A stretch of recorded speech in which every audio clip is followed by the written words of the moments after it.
Hello, everyone. I've had a lot of students ask me how I got really good at drawing, and to be honest with you, I I kind of have the mentality of a normal artist. I don't feel like my art is always the greatest, but it's a work in progress. I always try and I get better with practice. So what I wanted to do today is I wanted to start like a little three-piece series of how to get better as an artist, or more specifically, this is to kind of directed towards students who are beginning and just want to get better and how they can get better at doing art.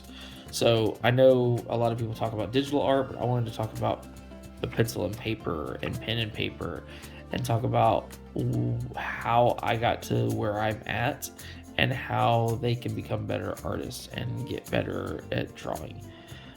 So today, the first thing I want to talk about is just the things that you need. Nothing spectacular, and we may not even go into too much art about it, but the things I do want to talk about are the materials that you'll need. The first one is kind of offset. You can't see it. It's over here because you can tell by my shadow. Is a lamp, some sort of light source, something that's really, really good. If you don't have a lamp, natural light going outside is a great way to start. Or just sitting at your kitchen table or the lights above you, and that way you can see better. I don't recommend sitting in a dark room because one, it hurts your eyes, gives you a headache, and your art just won't be nearly as good. The second thing is you need paper. You don't necessarily have to have a sketchbook. I know growing up I couldn't really afford sketchbooks, so I'd always use computer paper. And computer paper works fine for just sketching. There's nothing wrong with it at all. I even used to use notebook paper when I was in school. I would draw on it, whatever, and I'm sure all of us doodle when we're in school. As a school teacher, I do see this a lot. But if I could recommend anything, a sketchbook. It doesn't have to be expensive. Michaels has them on sale sometimes. Another thing you can do is Walmart. Walmart has them for about $5 or so for a relatively decent sketchbook. This one I picked up at Michaels. I believe it was $10, somewhere around there. So I paid a little bit extra. The next thing you're gonna need is a pencil. So what I recommend is nothing fancy, just a regular, charcoal, graphite pencil. Excuse me, not charcoal, but graphite. I mean, it doesn't have to be this special. It could be a normal number two pencil like we use in school and stuff like that. If you want to go fancy, you can get the different size pencils. But for this, I would recommend just a normal pencil. Okay. The next thing is this is preference. You don't have to have one of these. This is a mechanical pencil.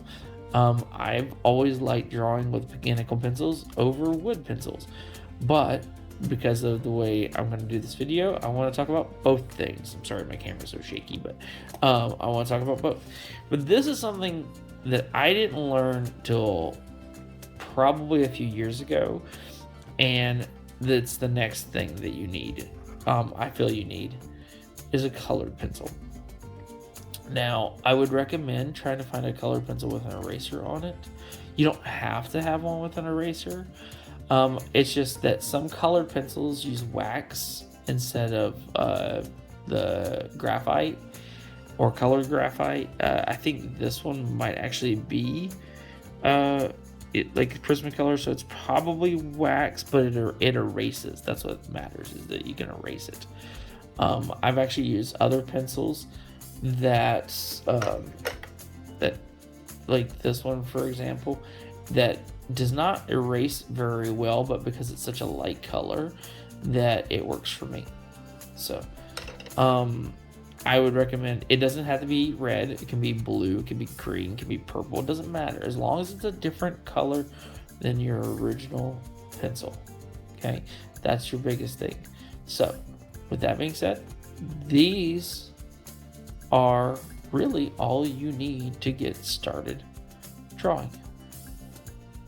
So the next thing that I'm going to talk about in drawing is This one's kind of a taboo subject, and if you don't know what that means that some people are against it and some people are for it, but the ones that are against it are very vocal, and the ones that are for it usually kind of keep it to themselves. And that's tracing. Growing up, one of the things that I found it helped me a lot was tracing, especially when I was younger and I first started drawing. I found it was sometimes hard to get perfect lines and perfect shape out of a cartoon character, or something from an anime or along those lines. So I would trace, and there's nothing wrong with that, because all this is a technique for you to learn how to steady your hand and get better at muscle memory, drawing, and just practicing. Now, is it wrong for you to take this image and trace it and then sell the image that you traced? I feel yes, that's wrong. This is just for exercise purposes only. And what I mean by tracing is this: I took this image from the internet. I took it from Pokemon shop.com, I think it was, and I just wanted to use it because everybody knows little Eevee. So, and I feel like that's where we're going to be talking about a few things. So, with that being said, normal paper. Now, this may not trace very well because it's a little thicker. It's just computer paper, but one of the ways you can practice is by simply sitting the picture underneath and just tracing the outline. You can see the outline of Eevee and her ears and stuff like this. Now, this is a little bit thicker, and honestly, this image could have been a little bit darker, but for this kind of just talk, you could tell that you could see the lines of Eevee. You can see where the color is different. You can see where her eyes are and her legs and tail. I keep referring to her. It could be a boy. It's Pokemon. So tracing is not a bad technique to just kind of get familiar with muscle memory and how to draw a character. And eventually, if you do this so many times with a character, you'll eventually be able to draw that character without even trying, because you've drawn it so many times that you have this muscle memory of how the character looks. So, all right, and for my third and final installment, just to get people prepared to draw and to get into the rhythm of drawing, is something that a lot of people have told me that they don't understand, or they don't really like because they don't understand the concept of it, or just some of them said that it just doesn't work for them. This is something that has worked for me, and so I wanted to share it with y'all, and that's the using of shapes. Now, what I mean by shapes, I mean the triangle, the circle, the square. Okay, these are the basic shapes that I'm going to use for any drawing that I do. Now, how does that work? You might be asking. Okay, well, that's where I'll kind of help explain. You look at the body, the form of the image, and you see shapes. Well, maybe not you right away, but you will eventually. And I look at it and say, wow, I see all these different shapes in it. All I need to do is start with the shapes. So let's start with just Eevee's head. So from Eevee's head, I look at it and I see that there is a circle. This gives me the basic shape of her head. This is also where a color pencil comes in, really handy. So I see that she has a round head. I also see that there's ovals for her ears. And an oval over here. And then once you start to get into the shapes, you start to be like, oh, there's another oval for her eyes.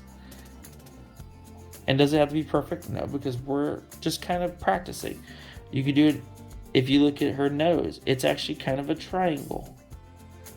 Okay. Now, as far as the rest of the body goes, you can kind of look at it and be like, okay, well, for her, the fur around her neck, it's kind of consistent of circles.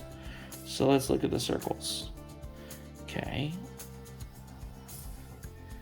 Circles. Circles. Now, you're going to be like, those aren't circles. Those are these weird onion-shaped things. Well, yeah, but once you start to take away from the sketching, you'll start to see that there's a shape that builds up. And then you can kind of go and you'll be able to go, hey, all right, I can take these circles and expand on them to make them like teardrops. And then, hey, look at that. Okay, cool. I'm getting the actual shape of Eevee. And whenever you take the head, I have the circle. Okay, well, I know that it kind of goes down a little bit and then it just kind of ovals out. Now, the ears, now they're not perfect ovals. No, there's a point. I can teardrop them. I can make a little point, and there we go. The tail's the same way. Big circle, and then teardrop. And then like do another teardrop. And there you go. There's your tail. And then once you start to do it, is then you take away. Once you have a shape that you really like, then you just start erasing. So, to give you an example, this is how I would practice. Not being able to draw these shapes will hinder you. So what I recommend doing is practicing in your sketchbook, on some paper. Just start drawing triangles. And I know this might seem tedious, but do a page. Just sit here and draw triangles. Do they have to be perfectly? No, they can be right triangles. They can be really obtuse. They can be all over the place. As long as you are doing triangles. Okay? Once you have a page of triangles and you feel comfortable with just being able to roughly sketch a triangle, like take a second, draw a triangle. Move on. Let's do circles. Now, circles are a little bit trickier. What I like to do is I will start from a point and just keep drawing and keep drawing. Doesn't matter if there's a whole bunch of lines around it. No, because you're going to erase them eventually. And then once you feel a shape that you like, you just push harder on the pencil so it makes it darker. So, circle.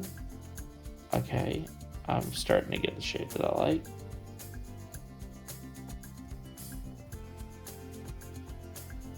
And then we could always go back and erase after. It's all about sketching. And it's all about just working on it a little bit at a time and getting better at it. Now, I said ovals. Ovals to me are just a form of a circle. And it's the same thing. Once you get a shape in a direction that you really want, you can start light and then work and get hard, like push it harder, and there you go. You have shapes. Squares, same concept. And it can be rectangular, like legs. Could be very oddly shaped. Can be. Now, squares are the ones that I'm like, because this is clearly not a square. But to me, it has 4 sides, and it falls under the category of being able to create a shape that will later turn into something like these. I just lump it together with the squares. So, what I would recommend, start a page of triangles, do a page of circles, do a page of squares. Do this over and over again. This is a great way to start a sketchbook, start your first page with this, because it's a sketchbook. It's not going to be perfect, but it will definitely give you something to work with, and it'll give you practice, and it'll give you hand control, eye control to the images, and then you'll learn to see, once you've drawn them enough, you start to see the shapes. You start to see how they can overlay. You start to see how they overlay to the different parts of a character. You get these down, and you can draw this in no time.